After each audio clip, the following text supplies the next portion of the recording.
हाँ, तो जैसे राजीव जी ने बताया कि अलग अलग टाइप से कचरा हमको सॉर्ट करना पड़ता है। उसमें से एक पॉइंट मेरे को अभी याद आया कि यहाँ पे एक फैन सिस्टम भी है।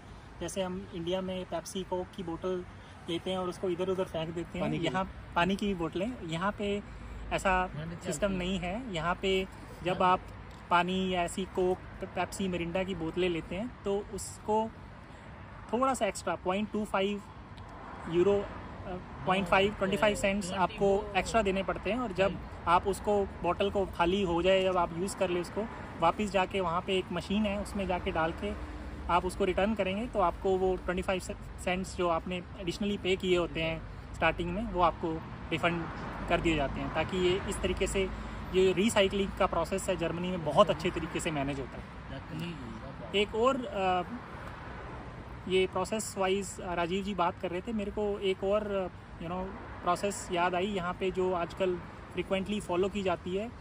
जैसे जो मेरे साथ भी हुआ रिसेंटली, जो कि है मैरिज वेरिफिकेशन प्रोसेस। जब हम इंडिया से आते हैं यहाँ पे तो कई स्टेट्स में ऐसे हैं कि स्पाउस को वीज़ा देने से पहले ही मैरिज वेरिफिकेशन वहाँ पे हो जाती है, और कुछ स्टेट्स में ऐसे है कि स्पाउस को वीज़ा मिल जाता है, लेकिन जब यहाँ पे आके एज अ प्रोसेस जब आपको सिटी ऑफिस में जाके अपना रजिस्ट्रेशन करना पड़ता है, जब आपको एक टैक्स आईडी मिलती है तो उस टैक्स आईडी देते टाइम वो आपकी मैरिज को वैलिडेट करते हैं, जिसमें एक प्रोसेस होता है कि आपको अपने सारे डॉक्यूमेंट्स, मैरिज सर्टिफिकेट्स, आपका 10th का मार्कशीट और जो डेट ऑफ बर्थ सर्टिफिकेट्स वगैरह होते हैं वो आपको जमा करने पड़ते हैं। तो वो जब डॉक्यूमेंट आप सबमिट करते हैं तो वो डॉक्यूमेंट इंडिया भेजे जाते हैं जर्मन एम्बेसी में।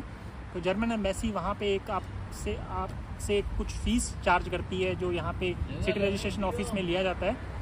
तो वो वहाँ पे एक लॉयर हायर करते हैं। तो वो लॉयर आपके घर में जाता है, आपके वाइफ के मम्मी पापा से मिलता है, पूरी मैरिज को वैलिडेट करते हैं, आपके शादी के फ़ोटोग्राफ्स देखते हैं, आपकी शादी की वीडियो देखते हैं। और मेरे केस में तो उन्होंने जो हम हिंदू कल्चर में शादी के 7 फेरे लेते हैं, वो राउंड द फायर्स, तो उसकी भी 4 फ़ोटो मेरे से अलग अलग पोजीशंस में मांगी थी उन्होंने, तो वो दी। और जब वो सारा प्रोसेस कंप्लीट हो जाता है तो वो आपके डॉक्यूमेंट्स के पीछे एक स्टैम्प करके भेजते हैं कि ये डॉक्यूमेंट जर्मन एम्बेसी द्वारा वैलिडेट हैं, और वो थ्रू आउट जर्मनी आप कहीं पे भी यूज़ कर सकते हैं। कि उसका एक ट्रैकिंग नंबर होता है which will be captured in the German, जो उनका एक ऑटोनोमस सिस्टम है जो भी इसमें ये सब कुछ ट्रैक करते हैं, उसमें ये देते हैं। तो वो आपका रिकॉर्ड हमेशा के लिए वैलिड हो जाता है, और आपका उसके बाद आप अपना टैक्स क्लास भी चेंज कर सकते हैं। जैसे आप दोनों अगर इक्वली अर्न करते हैं तो आप दोनों 4 टैक्स, आपको पता ही है 1 से लेके 6 तक जर्मन टैक्स क्लासेस होती हैं। तो अगर आप इक्वल अर्न करते हैं तो दोनों आप 4 टैक्स क्लास में जा सकते हैं। अगर एक ज़्यादा अर्न करता है, एक कम अर्न करता है, तो जो ज़्यादा अर्न करता है तो वो क्लास 3 ले सकता है, और जो कम अर्न करता है तो क्लास 5 ले सकता है। तो इस तरीके से आप अपना टैक्स मैनेज कर सकते हैं और अगर कुछ पैसे सेव कर सकते हैं। अगर कोई शादीशुदा नहीं है तो उसका टैक्स ज़्यादा होता है। हाँ, उसको टैक्स अगर आप मिलता है। हाँ, उसको टैक्स क्लास 1 मिलती है। अगर आप शादीशुदा नहीं हैं, आप सिंगल हैं, तो आपकी टैक्स क्लास 1 रहती है। और जब आप जर्मनी में आते हैं, जब आपकी टैक्स आईडी आपको नहीं मिली होती बिफोर द रजिस्ट्रेशन, तो बाय डिफ़ॉल्ट आपकी टैक्स क्लास 6 होती है, जिसमें हाईएस्ट टैक्स कटता है।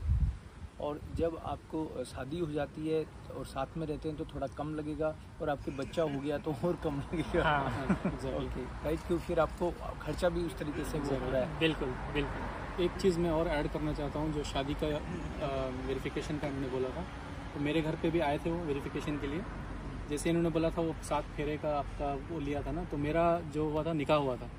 तो निकाह में उन्होंने ऐसे ये किया था कि जो जिन्होंने मेरा निकाह पढ़ाया था, काजी साहब जो थे, उनकी फ़ोटो और उनका आधार कार्ड और उनका वैलिड आईडी प्रूफ जो भी था कि ये बंदा ठीक ऑथेंटिक है या नहीं, ये चेक किया था उन्होंने। और मेरे में प्रॉब्लम नहीं हुई थी, लेकिन मुझे डर ये था कि क्योंकि जिन्होंने मेरा निकाह पढ़ाया था वो एक्चुअली डिप्यूटी थे, जो एक्चुअल थे वो अपॉइंटेड, जो गवर्नमेंट से काजी अपॉइंट होता है, वो कहीं ट्रिप पे गए हुए थे, तो उन्होंने डिप्यूटी असाइन किया था। तो डिप्यूटी असाइन हम लोगों को ये डर था कि कहीं वो, क्योंकि वो वेरीफाई भी करते हैं ना ऑफिशियल, इनके पास ऑफिशियल ये नहीं है तो फिर उनका आईडी मैच करेंगे, जो ऑफिशियली रिकॉग्नाइज बंदा है नाम मैच नहीं कर रहा तो फिर मसला हो सकता था। लेकिन मेरे में वो स्किप हो गया। शायद आपको प्रॉब्लम हो सके, इसका भी ध्यान रखना। मेरे केस में भी जिस पंडित जी ने हमारे फेरे पढ़वाए थे, उनका आधार कार्ड, उनका एक अटेस्टेड एफिडेविट और उनकी एक फ़ोटो लगी थी जिसमें उन्होंने लॉयर के सामने डिक्लेयर किया था कि हमने इनकी शादी करवाई है, तो मेरे केस में भी वो लगा था। वो स्टेटमेंट एक जो घर पे आते हैं वेरिफिकेशन में स्टेटमेंट भी लेते हैं, जैसे आपकी वाइफ है तो वाइफ से वो पूरा स्टेटमेंट लेंगे उनकी फैमिली के बारे में, जैसे उनके कितने भाई हैं, कितने बहन हैं और उन्होंने कितनी पढ़ाई की है, सब वो सारा स्टेटमेंट रिटर्न में लेंगे। तो ये थोड़ा प्रोसेस लंबा है, जैसे मेरे केस में 3 महीने लग गए, लेकिन कुछ लोगों को 6-7 महीने 8 महीने भी लग जाते हैं, तो depends on state to state, वो वेरी करता है। बिल्कुल।